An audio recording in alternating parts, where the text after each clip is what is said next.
നമ്മുടെ ജീവിതം സുന്ദരമാകുന്നത് ചെയ്യുന്ന പ്രവൃത്തി അഭിനിവേശത്തോടെ ചെയ്യാൻ സാധ്യമാകുമ്പോഴാണ്. ഓരോന്നിലുമുള്ള നൈപുണ്യം ജന്മസിദ്ധമാണ്. അഹങ്കാരത്താൽ കണ്ണുമൂടാതിരിക്കുക, നന്മയുള്ളവരായിരിക്കുക. ഓരോ പ്രയാസത്തിന്റെ മുള്ളുകളും അവ നമ്മെ തളർത്താനുള്ളതോ അല്ലെങ്കിൽ ഒരുപക്ഷെ ഉയർത്തെഴുന്നേൽപ്പിക്കാനുള്ളതുമാണ്. ആ വഴി നമുക്ക് തിരഞ്ഞെടുക്കാം. പരാജയ ഭയമില്ലാതെ സ്വപ്നത്തെ എത്തിപ്പിടിക്കാൻ ശ്രമിക്കുക. ജീവിതത്തിലുള്ള ഓരോ വിജയവും പരാജയവും നിർണ്ണയിക്കുന്നത് ആ വ്യക്തിയാണ്. ജീവിതത്തിൽ ആ വ്യക്തി വിജയിക്കും എന്ന് പറഞ്ഞാൽ തീർച്ചയായും വിജയിക്കുക തന്നെ ചെയ്യും. അതുപോലെ തന്നെ പരാജയപ്പെടുമെന്ന് പറഞ്ഞാൽ തീർച്ചയായും പരാജയപ്പെടും.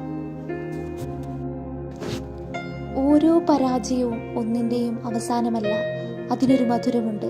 വിജയത്തിലേക്ക് എത്തുമെന്ന പ്രതീക്ഷയുടെ. ഏതൊരാളും ജനിക്കുമ്പോൾ തന്നെ ഓടുന്നില്ല, കാലക്രമേണ ഓടാൻ സാധ്യമാക്കുന്നു. ജീവിതത്തിലും ഇങ്ങനെ തന്നെ സംഭവിക്കുന്നു. ആരും ഒരു നിമിഷം കൊണ്ട് വിജയിക്കുന്നില്ല. ഒരേ സമയം വിജയത്തിലേക്ക് നടക്കുമ്പോൾ തന്നെ അതേ സമയം പരാജയത്തിലേക്ക് അടുക്കുന്നു. അതാണ് ജീവിതം.